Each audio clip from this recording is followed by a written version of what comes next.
السلام علیکم ورحمۃ اللہ وبرکاتہ۔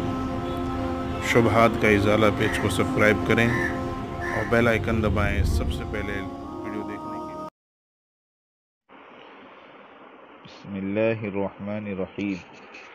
قسط نمبر 586، امارت اور شرعیت میں فرق، حصہ دوم۔ امارت کی موجودگی میں شرعیت کی اطاعت حرام ہے۔ علماء امت پر فرض ہے کہ شرعیت کے غیر اسلامی اور دجل ہونے کا فتویٰ دے۔ بدعتی کو پناہ دینے والے پر لعنت۔ دعوتی کام اور اس کا اسلوب۔ الحمدللہ وحدہ والصلاة والسلام علی من لا نبی بعدہ، اما بعد۔ رسول اکرم صلی اللہ علیہ وسلم کی پیشن گوئی۔ حضور صلی اللہ علیہ وسلم نے پیشن گوئی کرتے ہوئے فرمایا تھا کہ میرے بعد خلافت راشدہ علی منہاج النبوہ کا دور چلے گا، پھر منصف بادشاہوں کا دور ہوگا، پھر جابر بادشاہوں کا زمانہ رہے گا۔ تم پر ان کی سننا اور ماننا لازم ہے جب تک کہ وہ خلاف شریعت حکم نہ دیں۔ صبر و استقلال سے جمے رہنا، تفرقہ نہ ڈالنا، اور پھر آہستہ آہستہ دین پھیلے گا اور خلافت علی منہاج النبوہ کا دور شروع ہوگا۔ یہ حدیث ابو داؤد اور صحاح کی سب کتابوں میں مختلف الفاظ کے ساتھ مروی ہے۔ فائدہ: اس حدیث میں امت مسلمہ پر پیش آنے والے ادوار کی خبر دی گئی اور مسلمان کو حکم دیا گیا کہ کوئی بھی دور ہو مگر تمہاری اجتماعیت کسی حال میں بھی ٹوٹنے نہ پائے۔ علیکم سنتی و سنت الخلفاء الراشدین المہدیین۔ تم پر میری سنت اور میرے خلفائے راشدین کی سنت واجب ہے۔ حضور اکرم صلی اللہ علیہ وسلم کی پاک زندگی کو سمجھنے اور پہچاننے کے لیے حضرات صحابہ ہی کی زندگی معیار ہو سکتی تھی، اس لیے استمرار کے ساتھ امت مسلمہ کا یہ اجتماعی عقیدہ رہا ہے کہ حضرات صحابہ کل کے کل عدول اور متقن ہے، اور ان کا اجماع شرعی حجت ہے اور ان کا منکر دائرہ اسلام سے خارج ہے۔ حامیان شرعیت کو چیلنج۔ ہم پوچھتے ہیں کہ عامر شیخ ابو خنسا، مفتی زید سہارنپوری اور شرعیت کے جملے حمایتی مفتیان کرام کے منہ میں کیا دہی جمع ہوا ہے، یا دلوں پر بزدلی چھائی ہوئی ہے، یا علم دین رخصت ہو چکا ہے؟ یہ سب لوگ آخر عالمی شورا کے وجود پر فتویٰ کیوں نہیں دیتے؟ کیوں عالمی شورا کو بغیر باپ کی اولاد بنائے رکھے ہو؟ عالمی شورا کہاں سے آئی اور کن دلائل اور اسنادات کی روشنی میں وجود میں آئی؟ اور شرعی قوانین کی روح سے یہ حلال ہے یا حرام، جائز ہے یا ناجائز، اسلامی نظام ہے یا کفری نظام؟ اس مسئلے پر روشنی ڈالنا اور فتویٰ دے کر مسلمانوں کے اندر پیدا شدہ خلفشار کو دور کرنا اس وقت ان مفتیان کرام کی عین ذمہ داری ہے۔ پہلے اس مسئلے کو حل کیجیے اور پھر حیدرآباد کے اجتماع کی دعوت دیجیے۔ سامعین اور ناظرین کرام، آپ کو اس بات کا حق ہے کہ آپ لوگ حامیان شرعیت کو مجبور کر دیں کہ شرعیت والے مفتیان کرام اسی وقت تفصیل کے ساتھ فتویٰ صادر فرمائیں۔ ہم انہیں 3 دن کی مہلت دیتے ہیں، یعنی 6 اپریل 2019 تک۔ دعوت بصیرت کے ساتھ دینے کو فرمایا گیا۔ مولانا ابراہیم صاحب دیولہ دامت برکاتہم اور ان کے متبعین شرعیت کو 4 سالوں میں شرعی اور اسلامی ثابت نہ کر سکے تو پھر اجتماعوں کی دعوت کس بصیرت سے دے رہے ہیں اور عوام کس بنیاد پر اجتماع میں شرکت کر رہی ہیں؟ سیرت طیبہ پر چلنا۔ دین کی بنیاد سیرت طیبہ ہے، اس لیے سیرت طیبہ پر عمل کیے بغیر چارہ نہیں۔ حضرت جی مولانا محمد سعد صاحب کی کوشش۔ حضرت جی مولانا محمد سعد صاحب دامت برکاتہم اور ان کی شورا کی مرکز نظام الدین میں یہی تگ و دو اور کوشش ہے کہ دعوت و تبلیغ کا یہ مبارک کام 100% سیرت طیبہ کے نہج پر آ جائے اور دعوتی کام کرنے والوں کی معقول اور مکمل طریقے پر تربیت ہو اور ان کی زندگیوں میں حضرات صحابہ کی قربانی اور للہیت کی جھلک پیدا ہو، اور الحمدللہ کے ساتھیوں کے سوچ اور عمل میں یہ عظیم سیرت مبارکہ والی کیفیات اور اس کی محبت اور اس کے تذکرے نمایاں طور پر ظاہر ہوتے جا رہے ہیں۔ بدقسمتی سے انسانیت کے اس چمن میں جہاں پر خوشبودار پھول ہوتے ہیں تو وہیں پر کچھ کانٹے بھی پیدا ہو جایا کرتے ہیں، تاکہ سعید اور شقی، مطیع اور نافرمان، صحیح اور سقیم کی شناخت ہو سکے۔ اس ترتیب پر دعوتی کام کے 100% احباب میں سے تقریباً 99.5% مجمع اس سیرت طیبہ والی دعوتی محنت پر گامزن ہے، اور یہ مجمع بنگلے والی مسجد حضرت نظام الدین کو بحیثیت عالمی مرکز مانتا ہے، اور حضرت جی مولانا محمد سعد صاحب زید مجدہ کو اپنا امیر مان کر اطاعت اور قربانی کے ساتھ دعوتی کام میں لگا ہوا ہے۔ رہا باقی 99.5% کے بعد کا ½ مجمع، تو ان میں کی کثیر تعداد تو چپی اختیار کی ہوئی ہے۔ یہ لوگ شرائیت سے بالکل متنفر ہیں۔ شرائیت والے انہیں اپنے مشوروں میں، اجتماعوں میں بلاتے ہیں تو کوئی بھی نہیں جاتا الا ماشاء اللہ، اور کہتے ہیں کہ امارت کی طرف آنے کے بارے میں تو ہم حالات سے مجبور ہیں، عذر رکھتے ہیں، انشاءاللہ آہستہ آہستہ وہ بھی شامل ہو جائیں گے۔ لیکن افسوس تو ان ساتھیوں پر ہے جو سیرت طیبہ والی دعوتی ترتیب سے نفرت برتتے ہیں۔ آگاہ رہو کہ سیرت طیبہ والی امارت سے نفرت یا اس کا انکار یا استخفاف اعلانیہ کفر ہے، فسق ہے، نفاق ہے، اس لیے کہ سیرت نام ہے قال اللہ قال رسول اور اعمال صحابہ کا نام، فسادی لوگوں کا انجام۔ فلولا كان من القرون من قبلكم اولو بقیۃ ینہون عن الفساد فی الارض الا قلیلا ممن انجینا منهم، تو پھر کیوں نہ ان قوموں میں جو تم لوگوں سے پہلے گزر چکی ہیں اہل خیر موجود رہے جو لوگوں کو زمین میں فساد برپا کرنے سے روکتے۔ ایسے لوگ نکلے بھی تو بہت کم، جن کو ہم نے ان قوموں میں سے بچا لیا تھا، ورنہ ظالم لوگ تو انہی مزوں کے پیچھے پڑے رہے جن کے سامان انہیں فراوانی کے ساتھ دیے گئے تھے، اور وہ مجرم بن کر رہے۔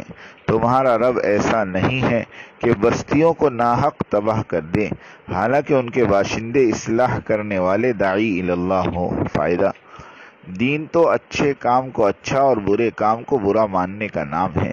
فساد آخر فساد ہے، چاہے دنیا کے واسطے برپا کیا جائے یا دین اور اس کی دعوت کے نام پر کیا جائے۔ غیر اسلامی کمیونسٹ عالمی شورا اور اس کا منشور اور اس کی جعلی نسبتیں کسی ہوش مند مسلمان کو دھوکہ نہیں دے سکتی۔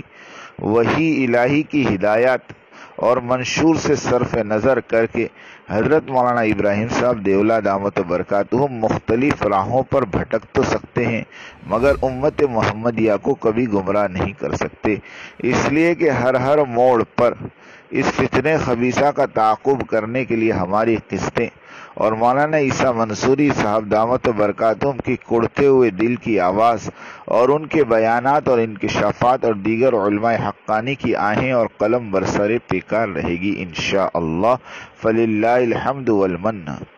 بقول حضرت مولانا محمد احمد صاحب بھاولپوری کے، بعض لوگ اپنی بادشاہی چلانے کی خاطر مرکز نظام الدین چھوڑ کر بھاگ گئے ہیں۔ ہم تو کہتے ہیں کہ یہ لوگ نہ بھاگے ہیں اور نہ ہی نکلے ہیں، بلکہ اللہ تعالیٰ نے ہی انہیں باہر نکال پھینکا ہے، جس طرح مری مچھلی کو سمندر باہر پھینک دیتا ہے۔ امارت کے ہوتے ہوئے شرائیت کی اطاعت کرنا حرام ہے۔ مسلم شریف کی حدیث ہے، اللہ کے نبی صلی اللہ علیہ وسلم نے فرمایا ہے، جب ایک خلیفہ کی خلافت کے بعد دوسرے خلیفہ کے ہاتھ پر بیعت ہو تو دوسرے کو قتل کر دو۔ امیر کے رہتے ہوئے کوئی بھی دوسرے آدمی یا جماعت اگر حاکمیت کا دعویٰ کرے تو ذمہ داران قوم یعنی علماء پر فرض ہے کہ اس نئے امیر یا عالمی شورا سے امت کو نجات دلائے۔ فتنے کے وقت کا دین یہی ہے کہ علماء کرام اور سربراہان قوم